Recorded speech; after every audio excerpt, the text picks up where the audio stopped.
सत्संग तो हमेशा ही होता रहता है। जिस इंसान के विचार अच्छे हैं, जिसकी सोच भक्तिमय है, जो आस्तिक है, परमात्मा में विश्वास करता है और अपने जीवन को अच्छा और सफल बनाना चाहता है, वो तो हमेशा सोते उठते बैठते जागते सत्संग की बात करता है।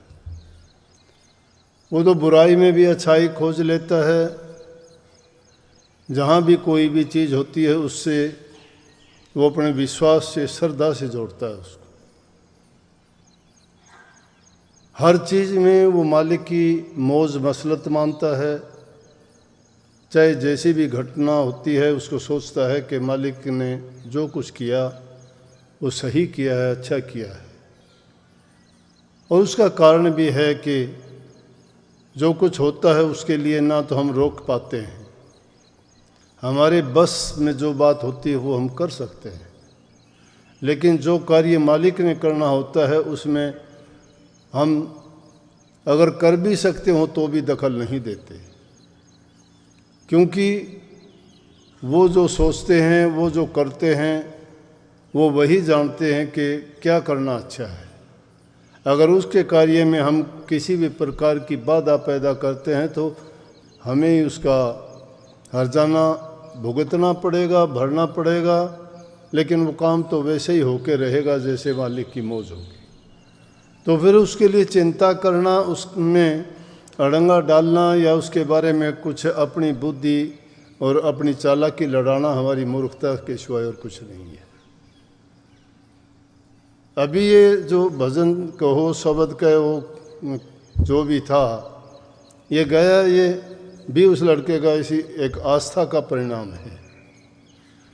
जिस इंसान को जिस रूप में जो कार्य जिस प्रकार से सिद्ध हो जाता है वो उसी को सब कुछ मानता है। ये जिसने बनाया वो सत्संगी नहीं था, उसके परिवार में कोई भी सत्संगी नहीं था।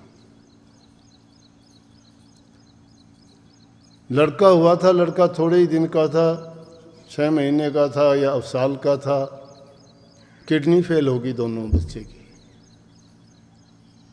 पहला ही लड़का था, घरवाले हॉस्पिटल में लेके गए, डॉक्टर ने जवाब दे दिया, दाखिल कर लिया, लेकिन 20 दिन से तो उसका पेशाब ही नहीं उतरा था, पेशाब ही नहीं आया। डॉक्टरों ने कह दिया कि जीने की इसकी कोई उम्मीद नहीं है। तो उस बच्चे की दादी मेरे पास आ गई, आके कहने लगी, अब देखो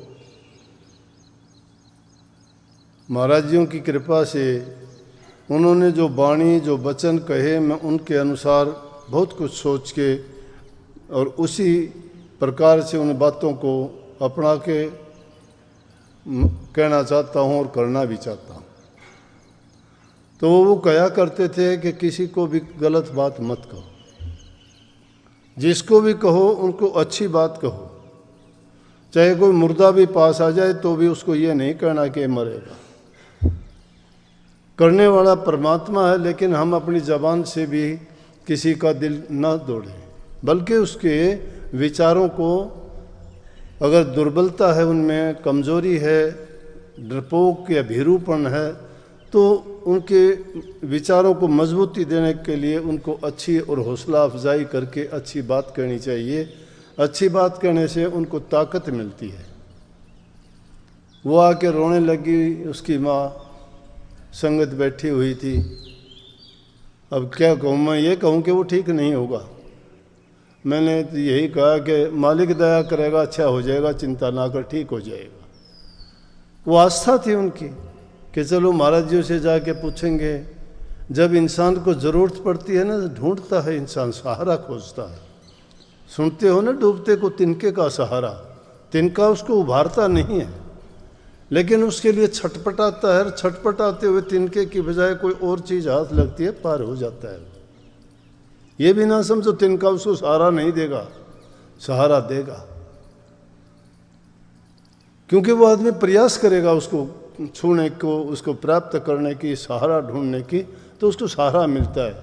दुनिया में ऐसी कोई चीज़ नहीं है कि इंसान प्रयास करे उसको ना मिले।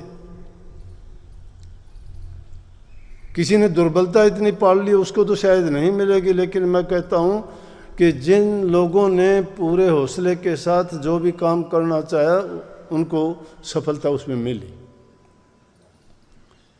उनका निश्चय दृढ़ होना चाहिए, विचार पक्के होने चाहिए उनमें, डामाडोल नहीं, लड़खड़ाई हुई बात नहीं, कभी इधर कभी उधर। तो उसको तो अंग्रेजी में भी कहो, रोलिंग स्टोन गैदर्स नो मोस। इधर उधर डोलने वाले को कुछ नहीं मिला करता है। शिथिर जो हो जाता है उसको जरूर मालिक उसकी सुनता है। बस वो तो ये बात कह के बैठी, सुन के बैठी थी, इतनी देर में फ़ोन आ गया कि माँ बच्चे ने तो पेशाब कर दिया और डॉक्टर कहता है ये ठीक हो जाएगा। और वो बच्चा 9 साल का हो गया। कल ही परसों आए हुए थे, मैं बोला कितने साल का हो गया? बोला कि 8 साल का। उसकी माँ ने उसको फिर कहा कि 8 का नहीं, ये 9 साल का हो गया जी।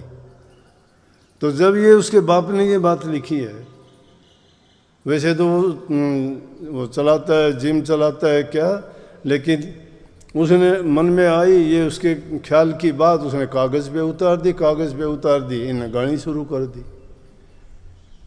तो जो जिसका काम कर दे, अगर हमें कोई मरते हुए को पानी पिला दे, हमारी तरफ से तो खुदा है, प्राणदान दे दिया उसने।